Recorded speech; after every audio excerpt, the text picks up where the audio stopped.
Welcome to I Hate It Here, the podcast for HR and people professionals, making the hardest job in the world just a little bit easier. I'm Hebba Youssef. We are here for another episode of HR Therapy to talk about stress and well-being. And I have a panel of brilliant folks joining me today, and they're all going to introduce themselves shortly. So, without further ado, here's our cast. Unfortunately, Yen is not joining us today. They couldn't make it. They weren't feeling well, so just so sorry, Yen. We hope to see you next time.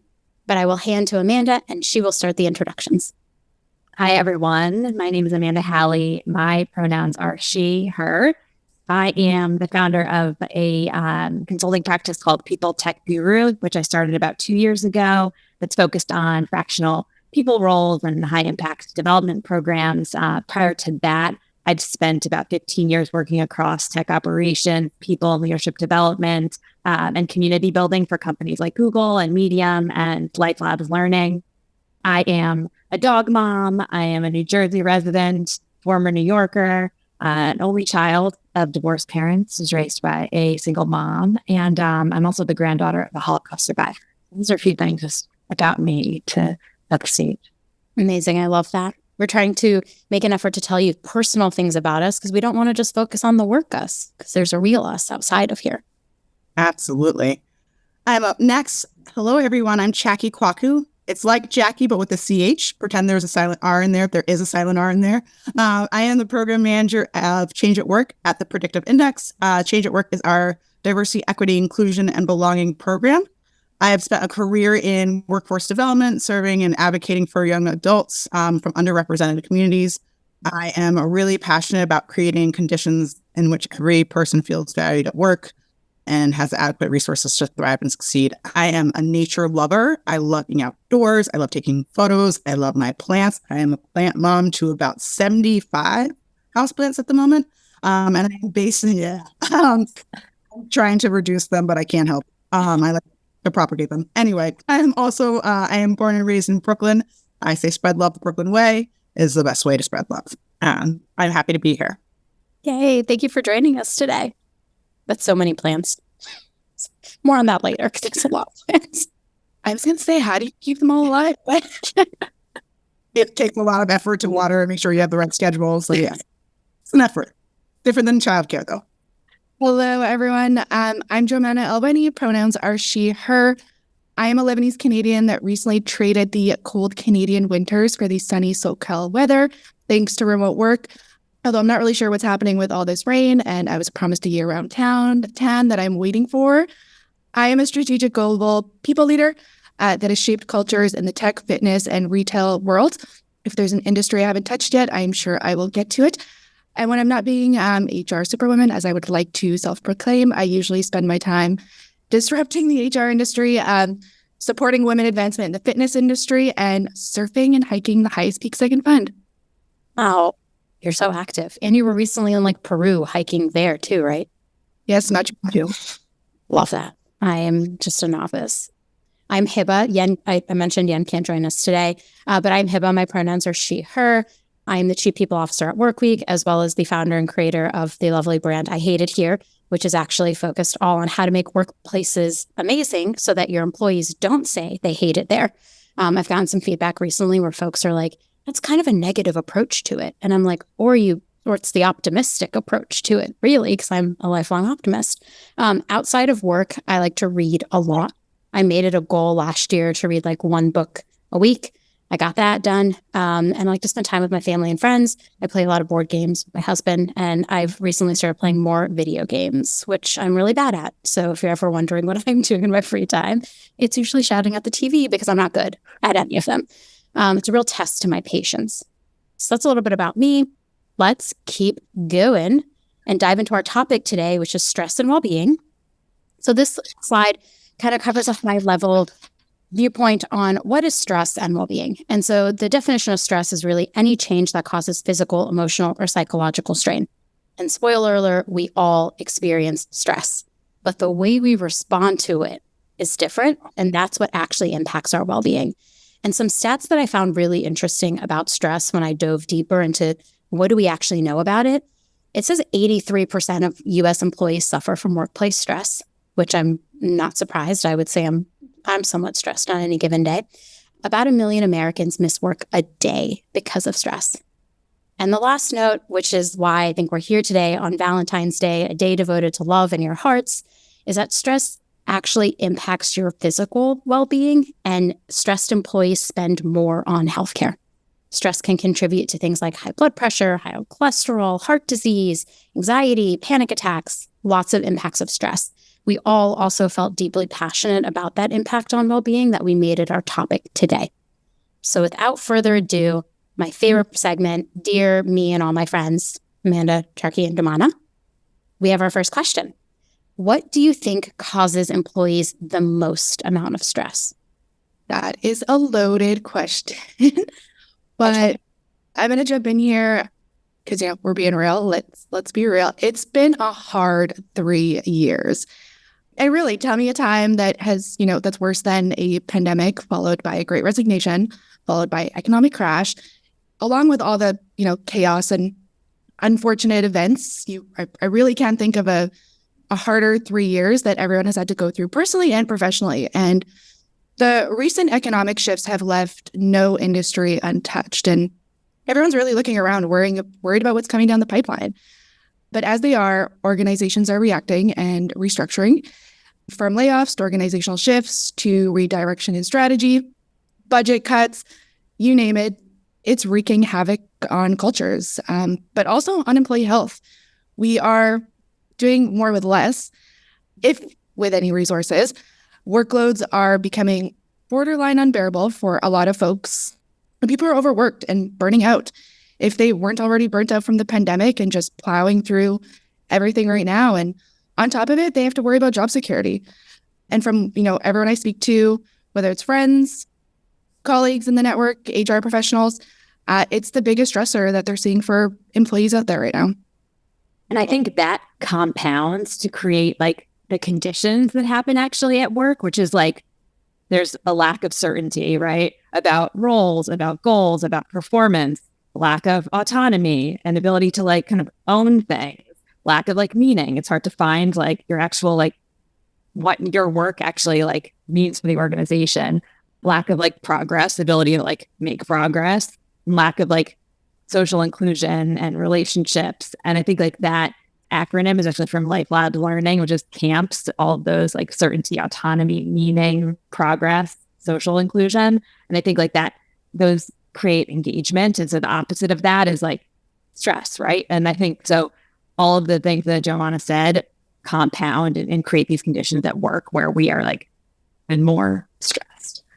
Absolutely. I just add that we have a lot going on, and being able to come to work and be able to share, I'm stressed or I'm not feeling well, not being comfortable or feeling like you're safe enough to even admit that adds a whole nother layer of stress to your life, right? So, if you're dealing with something outside of work or you're trying to deal with all the challenges going on in the world, the chaos, whether it's earthquakes, whether it's mass shootings, and you want to show up and you just have to pretend that everything is okay, that's going to add additional stress. And if that's not a safe place and you don't have that safety or the sense of belonging, that definitely will contribute as well.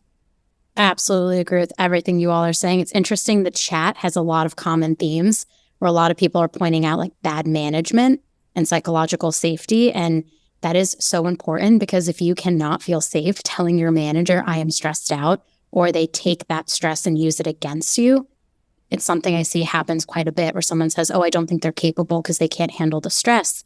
And the real question is, what are you doing to properly and adequately adjust their bandwidth so they don't feel that stress? Managers, I feel bad because I hate on them quite a bit, but managers, if you are here and you have direct reports, creating a space where your direct reports say, hey, I'm really stressed out or I'm not doing well today, is just massively important for the psychological safety of your team and the comfort and their well-being. And so with that, someone put a good note in reminding to take care of yourself as HR. I actually mentioned this, the team and I got on the call a little bit early to chat through what we were talking about today. And one of the things I mentioned is I feel stress as an HR leader about forgetting all the things that are causing other people stress. So it's like I'm trying to be as empathetic as possible as a leader to like all our employees, but then I end up spending all this time stressing about, am I forgetting an experience or a perspective that I might not have? And so as HR leaders, like I think that's a big challenge for us. Like we have to manage our own stress, but we also deal with the stress of the executive team, all the managers, and all the employees. And so keeping ourselves sane in all of this, hopefully we give you some good tips today. But just know that I, too, am trying to deal with my own stress because I think about this every day and I'm constantly reading the news and wondering, like, how can I better support my employees? And that's like really tiring for me as well. Next question, which is perfect. The nice segue. How do you support stressed employees? I think just to piggyback on what you were saying, I think that it's like, how are you vulnerable, right? Like, I think managers and all of us have to be vulnerable first, right? And say that we're stressed, right? Because we're all stressed. I think if managers pretend like they're not stressed and they're not under all the same pressures that everyone else is, that we're not going to create like that psychological safety, which I think is a huge piece. I think like from a like pretty practical standpoint, thinking about like consistency, I think it's so important to really make sure that people have consistent like one-on-ones and are consistently getting feedback and like those things, just like showing up. That like in and of itself is going to help people to feel more safe and less stressed. And I think being as clear as possible, right? Like clear is kind. And so all of the things I had mentioned before, I think, as long as if you can create clear goals and clear progression, those things are going to help people to feel less stress. And I think building in norms and practices that support wellness and mental health, like meditation and social connection times and humor even, right? Like I think laughing is one of the biggest ways to decrease stress. So like create ways for people to laugh every day.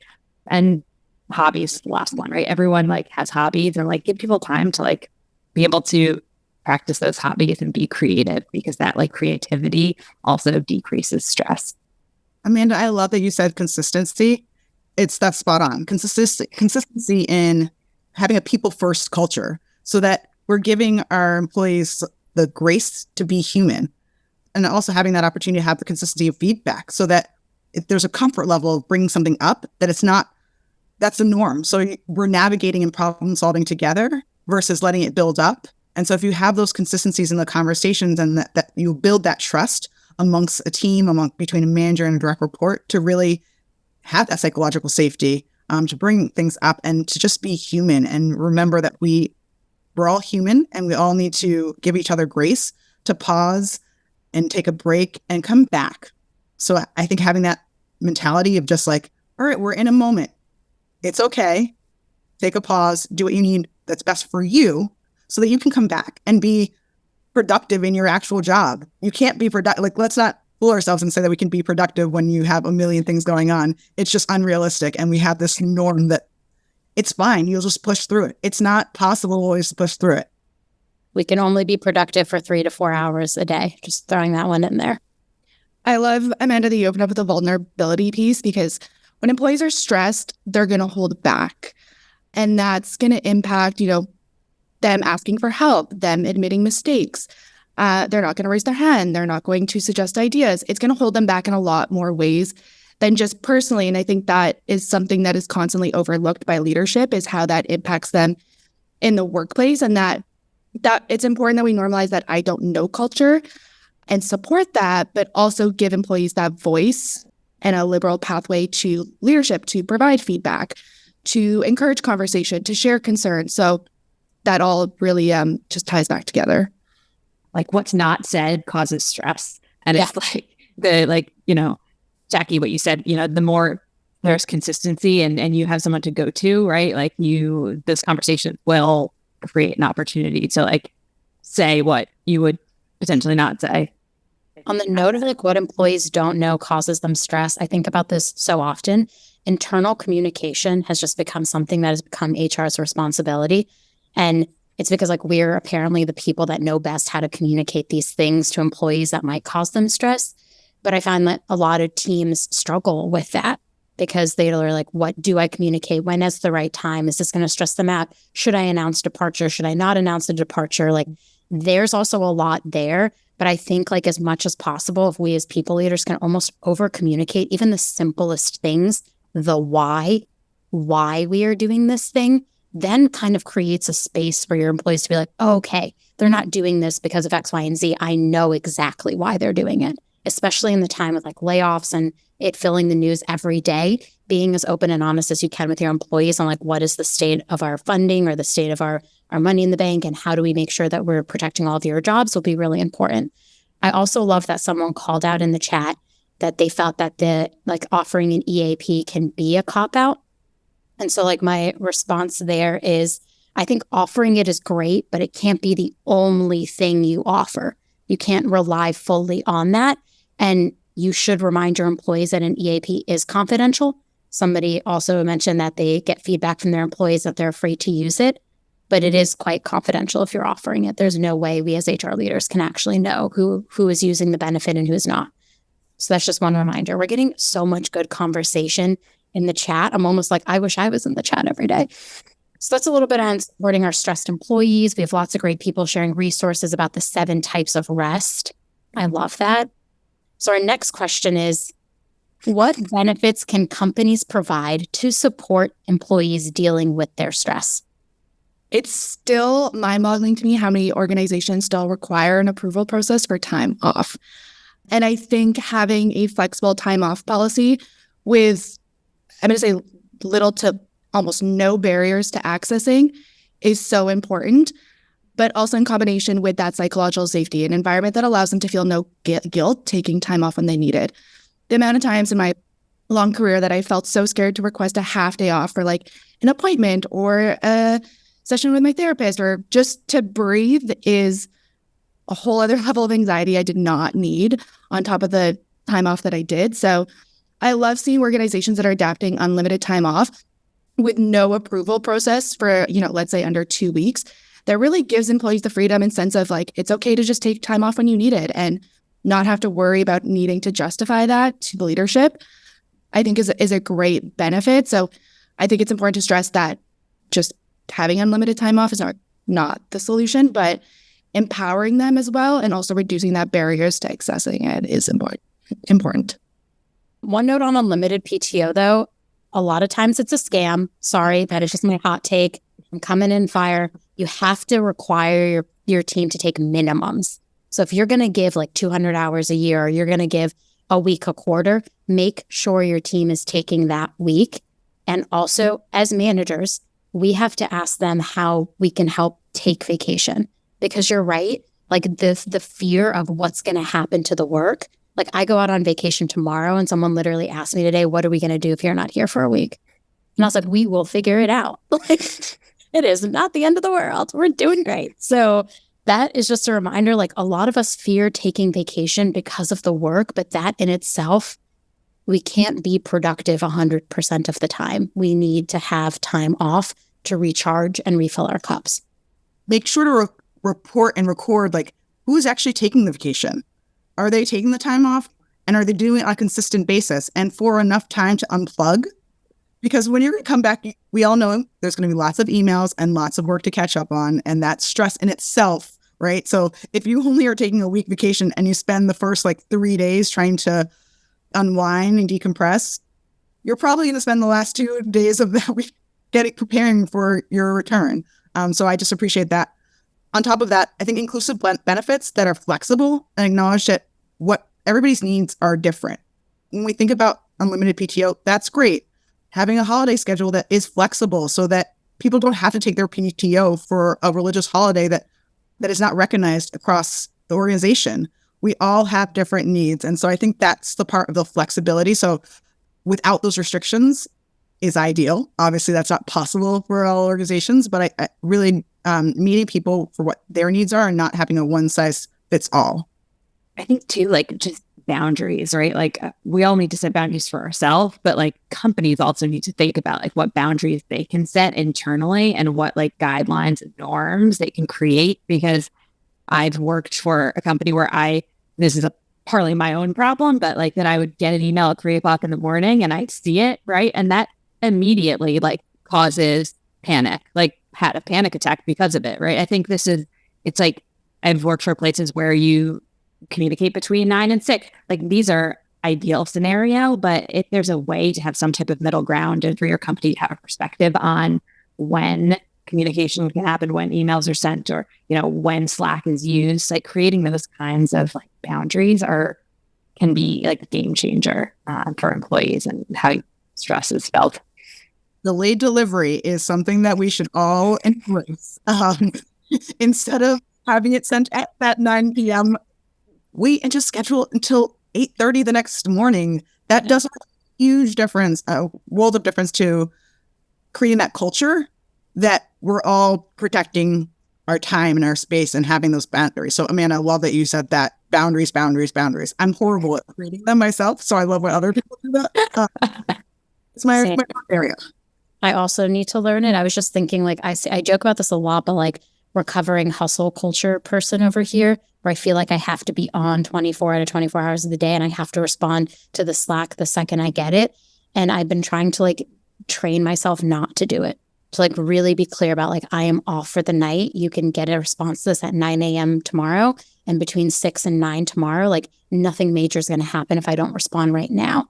But I feel the pressure.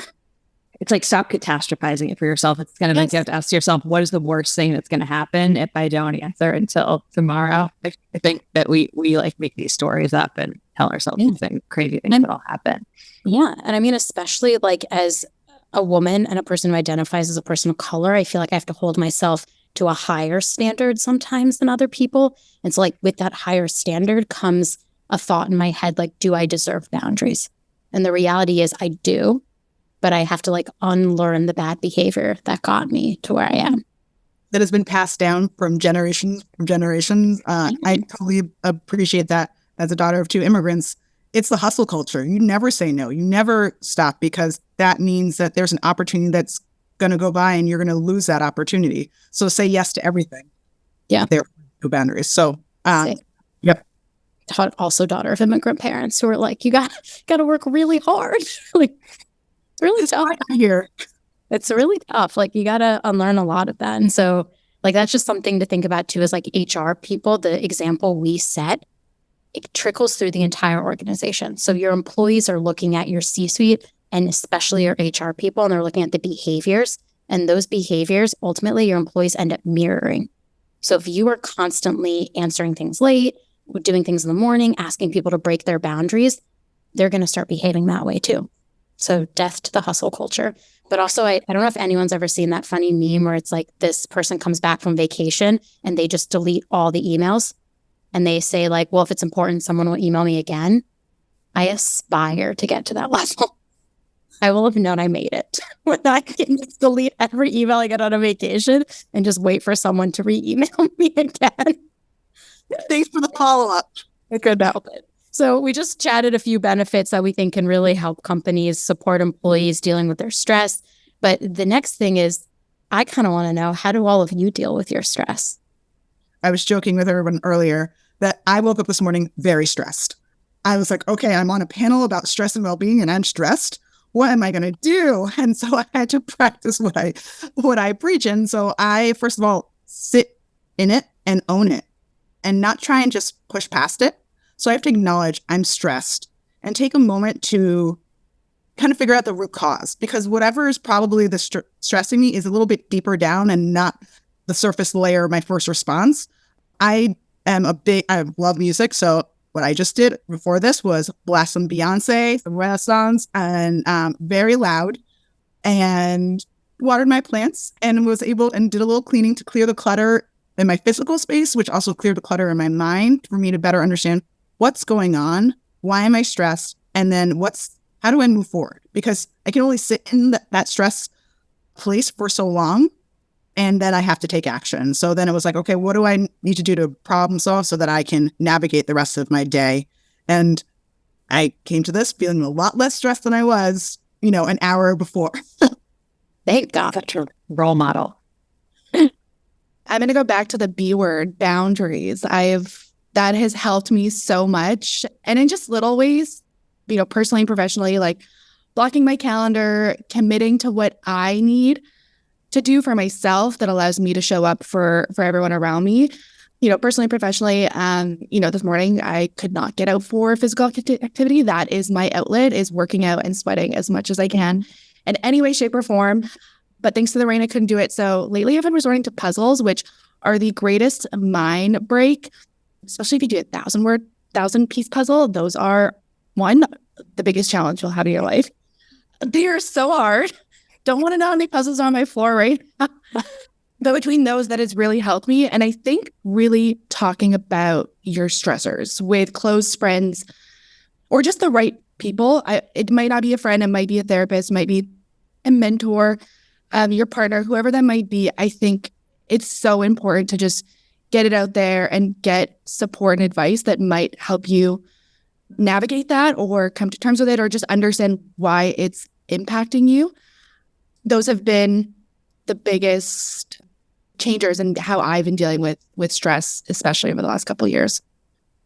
Yes, big plus to all of those. I hug my dog like that. I feel like my dog is like a huge stress reliever for me. I think it's just like I get to there just pet her and she like makes me feel better about my life. That's a big one for me. And I think, I started recently meditating in the morning, which like the first thing before looking at the news. And I used to kind of like scoff at that until I tried it and did it. And it works. It really works. I love that. It works. The music thing is also really big for me. When I'm really stressed, I like have to put music in and I have to like step away from things. But the thing that I think about like when I'm dealing with my stress is my first reaction is actually to blame myself for my own stress.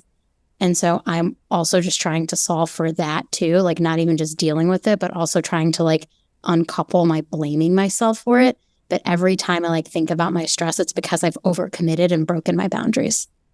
And so like in the moment when I'm like super stressed, I have to like stop and acknowledge, like, don't blame myself. But like now I need to learn from this because I can't say yes to everything.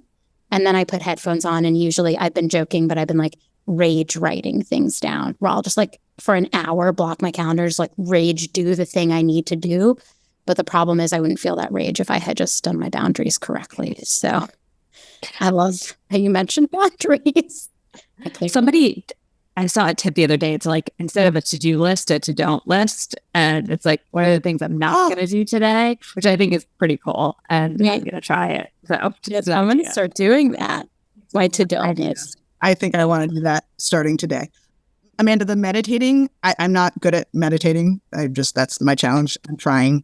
But my way of doing that is I love sunrises and sunsets. So when I'm really stressed, getting up and being out, I live near Prospect Park in Brooklyn, and just sitting and being around no one and it being quiet and watching the sunrise or the sunset, I could just be with my feelings and my thoughts and do semi-meditation. It's not exactly, it's my own form of meditation.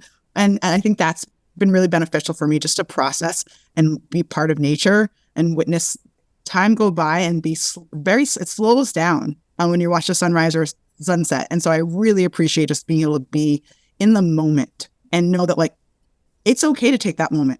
This is good for my soul and who I am. And then I will be much more refreshed in, whatever I do next. I think a lot of people mistake meditation for just like laying there and being quiet and not moving. But for me, it's through movement. Like as long as you're breathing and your mind is clear, and that's meditation, and it looks different for everyone. So my gym has like a station that is always boxing. So it's always 5 stations and one is always boxing. And when I tell you, like on angry days, I really get into the boxing. I like pretend I'm on like in Creed. I'm like, yeah, I'm here. I'm boxing. I'm just like punching a bag. Like so I'm not getting excited. But I think about that because like the quote from Legally Blonde where she's like, endorphins make you happy. I like tell myself that every morning when I'm like dreading going to the gym. I'll like put my sneakers on and literally say like endorphins make you happy. And the change I have afterwards from going to the gym is quite wild. So I am about the physical too. Like the stillness, the balance of the still and the physical, I think is like where I'm trying to be someday. I love this. It's in progress here. We're constantly figuring out what works. Because what works one day may not work the other day. Like I've got this lovely Peloton next to me. Sometimes I don't feel like going up it. It's going to add more stress to my life. Do you get the emails? Do you get the emails where they're like, we missed you? I'm like, I don't need this. I don't need this. Don't be doing this today. You're patronizing me. I would like to unsubscribe from those. So I should probably figure that out.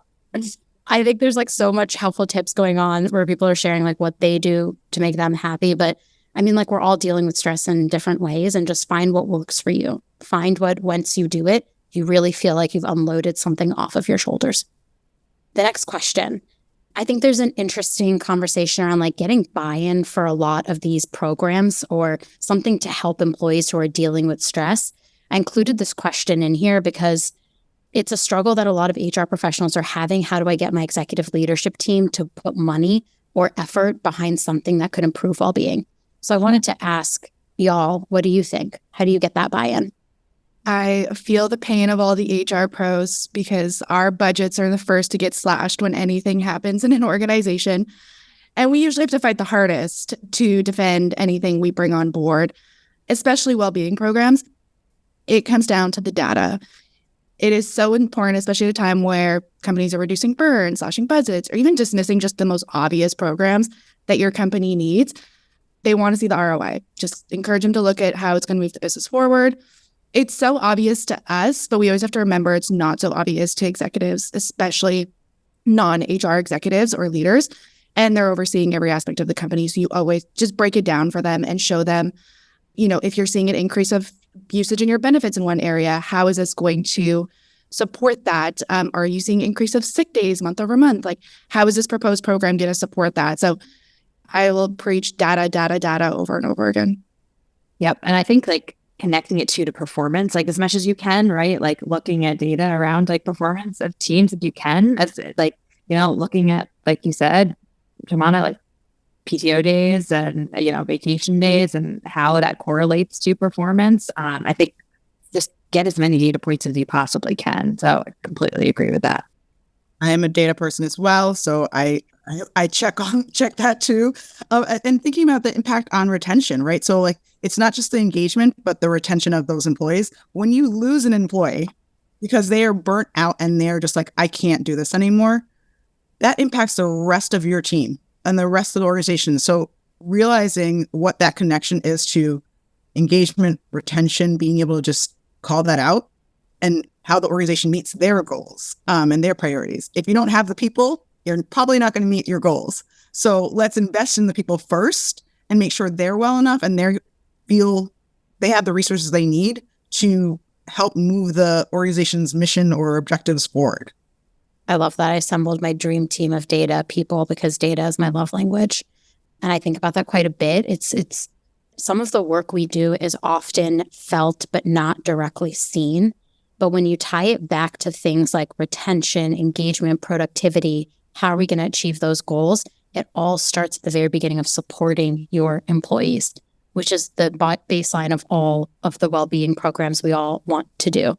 There's some good notes that people are bringing up about how you need to talk to like your healthcare providers too, because your healthcare will get more expensive. Like there's a lot of economic impacts to not supporting your employees. And I just always bring it full circle back to that. And like Amanda said, what's so instinctive to us, what makes sense so naturally to us is not what makes sense to like everyone else. And so coming at it with the data armed is going to be so powerful. We're starting the change. It feels like it's starting. Okay, I'll stop. Now we're going to go to some live Q&A. So everyone is going to get a chance to drop some questions, and I'm going to pull those up, and we are going to take a look at them together and get some questions answered. Here we go. Question number 1, the T. How can I give effective feedback to leadership about the way in which we communicate changes when it is often urgent, stressful, and chaotic? I'm describing a startup. One tip that I think is like when giving feedback, be as, what would a camera see? What did you see happen, right? What exactly happened? And taking any type of like personal feeling out of the feedback. It's like, what exactly did you see happen? And what is the impact? that I think alone takes the emotion out of it and creates less defensiveness, because I think that's the biggest thing is people feel defensive when you're trying to give them feedback. And so words like always, or like things that are not clear words, like that could be misinterpreted, like take those out. So thinking about how you structure your feedback and like what would a camera see, and like taking out any words that could be misinterpreted. Those are kind of two of the tips that I've always given. I think it's important with leadership to come with recommendations. They always want to hear what they should be doing and what you consider. So to support that conversation, it doesn't help to just go with, this is everything we did wrong, or this is what it created, but supplement that with, this is what we could do that reduces this. So always come with those proposed changes or recommendations. And the only thing I would add to that is speaking from the I perspective. Instead of the generalizing, because you want to speak from your perspective, I felt this way, or this was the impact it had, or the storytelling aspect of that. I think adding storytelling to feedback in some way of like, this is the impact that it had. To Amanda, your point, it's like, this is what happened. And assuming good intentions. Leaders aren't trying to make your life extra difficult. So giving some grace and just saying, I'm sharing this feedback from a place of care. So I think that's assuming. On the flip side, having leaders assume that the feedback is coming from a good place, and then absolutely coming with a suggestion or, here's how I think this could impact a change. So if we do it this way, here's a perceived change or the impact. And that can be vetted then with other people, because it's just your one perspective, right? And so it's important for leaders to validate that across multiple individuals. I love that. Always the impact. People forget this so often, but if you tell someone the impact of your feedback is you create 5 fire drills and stress out all our employees and make us hate our days, I mean, probably in a nicer, more professional way, then I think they'll hear it. I think about this so often because like I have this new theory that we're all bad at communication because we've all just gone to the digital world where we Slack things. There's no tone indication on Slack. We're DMing, we're tweeting, we're emailing. There's so many things going on that we all kind of have forgotten how to be effective in how we communicate something. And if you just stop someone and say, hey, here's the impact of what's happening and here's how I would do it, the suggestion I think is super powerful. I've had leaders ask me, can you rewrite this for me so that I can communicate it effectively? And so I work with them on showing them like what kind of rewrite I would do. So I do love that. Next question. Are there resources to help your team find their stress releases if they don't know what to do? I'll just jump in here. Ask your team, like, what are they doing? First, I would just say, ask them, what are they doing to de-stress their lives? If their answer is nothing, you might want to ask them, like, what are your interests? And how do we create time and space in the day for you to go do those things? And sharing with others, right? Like, I think peer learning, it's like, how do you get them talking to each other, right? Because everyone has ideas. You can't be the only one that is going to come up with the solution. I think that give that kind of work back to the people around you and let folks share with each other.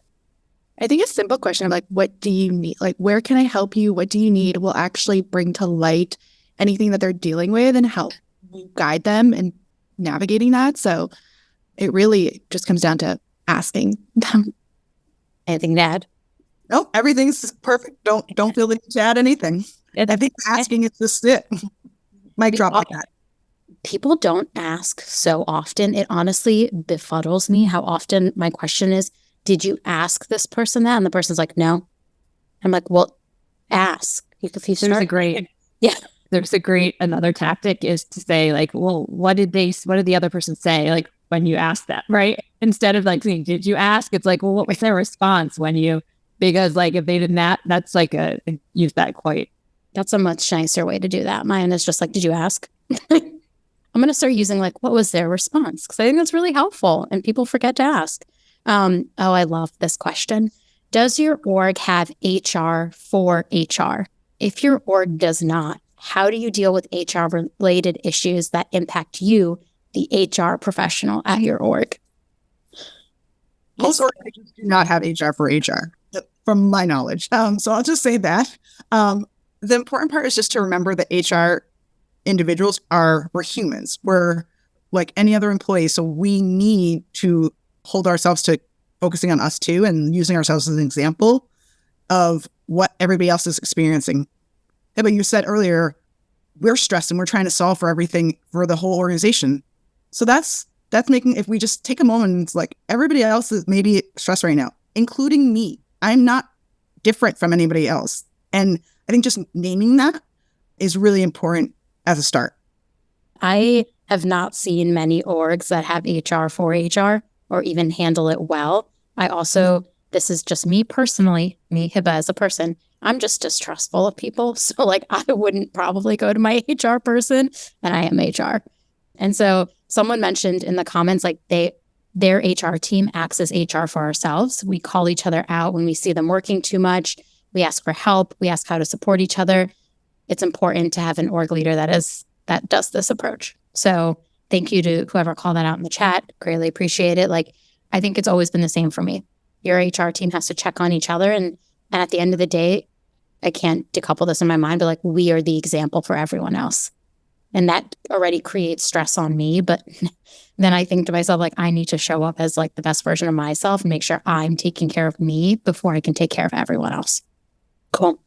Next question. Is anyone using metrics to measure employee wellness? If so, what are you using? Looking for ideas beyond engagement survey results and benefits utilization. Okay, so I'm really sad we don't have Yen here because Kona is a Slack integration tool. It kind of checks in with you using like a stoplight situation, red, yellow, green. And then over time, they can actually measure how the employees are feeling. And then there's a new AI integration that will actually chat answers back to your employees if they say they're super stressed. So I'm really sad Yen isn't here to mention this, but that is one tool I have heard of that I actually like the approach of the daily red, yellow, green check-in. And then over time, if your employees are consistently answering like red, that should tell you what their well-being is like. And that is not good. So it's called Kona, Kona. I'm obsessed and definitely appreciate Ian talking about it when we had our prep call. Also, I think on top of the engagement surveys, I've seen in other organizations like a red, yellow, green, similar with PTO. Like, what's the consistency that people are taking time off? And if we're not seeing that, then it's red. So like, if no one's taking adequate time, that's a problem. And that's to be a little bit more proactive at acknowledging that wellness could be a risk versus waiting until you see a huge turnover of staff because everyone, there's a burnout. So that's, I think, the proactive of checking on that PTO and making that top of mind on a consistent basis will help prevent some challenges on the back end. Piggybacking on that, Jackie, and then in Jomana, I think it's like, how do you find the data points and like tell a story and make recommendations? So it's like, it's the PTO, but it's also the productivity and like, what do you think is happening and what do you think you could do to impact that, right? Like, so it's like connecting all of these things and creating like a story from that data. That's another way to think about it. Yeah. I think we're seeing a really interesting shift in HR and HR tech specifically. The average HR team uses about 9 systems, I think is the tech stack of an HR team. In the last 3 years, we have encountered unprecedented times, from a pandemic to all the things we're witnessing happening in our world today, which are not great. And I think since then, since going remote and living through a pandemic and the repercussions of all the things we are all going to have to deal with and our trauma, there's been a focus on measuring wellness as an actual measure that we should care about as employers. And so I'm excited to see there are a lot of tools out there. I'm sure more tools are going to be born in the next few years to help us figure out how are we showing up and supporting our employees. And I'm excited about this conversation because it feels like historically we have been told, like, go to your job, work your 9 to 5, don't bring your personal life into this. Like, that's not the case anymore. And I think the new generations into the workplace are actually challenging that notion. So there's been some excitement there. But always just think about the metrics. PTO is a great one. Check out Kona. There's a bunch of other suggestions in the chat as well. Next question. We offer quarterly recharge for 3 days. Jealous. Expectation is for everyone to not work, but some people do. How do we get people to take this time off? I guess the question is also, are those forced 3 days for everyone at the same time? Which does bring the concern of like, some people might not need those 3 days off. They might actually be at their best during those 3 days. So sometimes, when it comes to like mental health days or recharge days, that flexibility piece is really important because not everyone needs the same thing. But if it is, 3 days for the entire company at the same time, it really starts at the top. I've seen this not work when you give everyone 3 days off and, you get on Slack and your leadership keep is on, or they're sending out emails, or so it's ensuring that it's a culture that is supported at the top down. If that's, 3 days across the board for the entire company. Maybe 3 days isn't the right number. I think experimenting is a great way to see if another option might work better for your organization.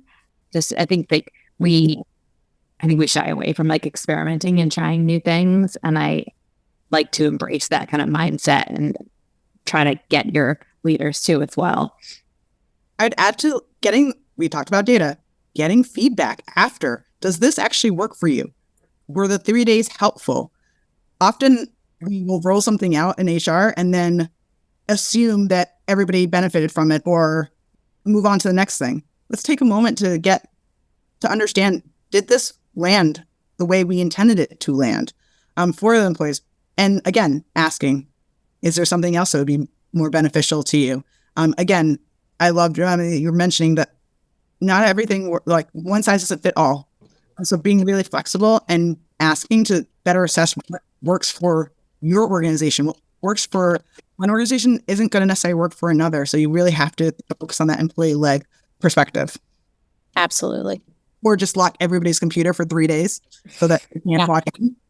That may scare them and feel like they've gotten laid off. So not the best idea, but that's always. I think it's really interesting because I'm just like, if you want to work, you want to work. Help me help you. So if my version of helping you is giving you time off and you come to me and you're like, I'm going to continue working, then you do you, but you have no right to tell your team they also have to work. And that's like where this conversation could get really tricky and controversial, is like, I would go to the people working and saying, you set the example for your team. So if you were going to behave this way and you were going to do work, your team is going to feel undue stress and pressure to behave the same. And we do not want that outcome. So if you were going to do work, you need to do it quietly and no one needs to know about it. That would kind of be my approach to it. Like, I can't stop you from working. Would I love to lock your computer? Probably. But like, should I? Maybe not. I can't. Help me help you. One last question, and then we will go over a few other things. How do we facilitate these conversations about moving from reactive to proactive solutions in a role where I don't have access to senior leadership?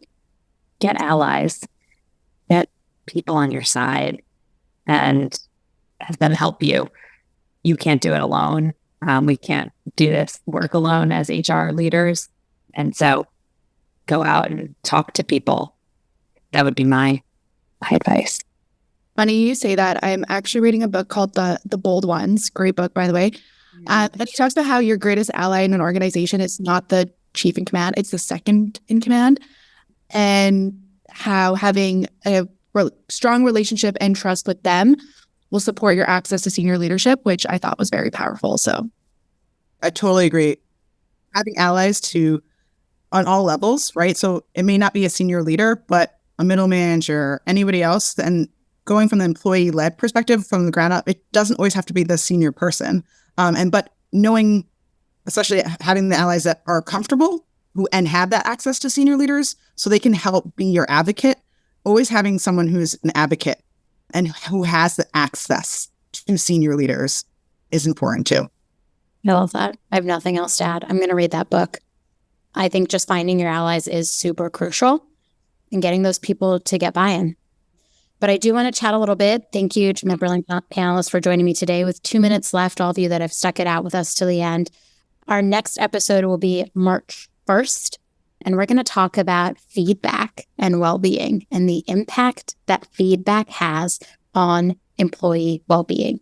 Which, spoiler alert, I also put an article in my last newsletter send about how your manager impacts your mental health as much as a therapist and your partner. So just something to think about. And final takeaways, thank you all for joining us today. We'll be back March 1st and we'll see you soon. And my panelists, y'all are the best. Thank you all. Thanks for tuning in. Keep up with all the latest HR resources by subscribing on Apple, Spotify, Google, or wherever you listen. And if you love I Hate It Here, tell an HR friend. I'll see you next time.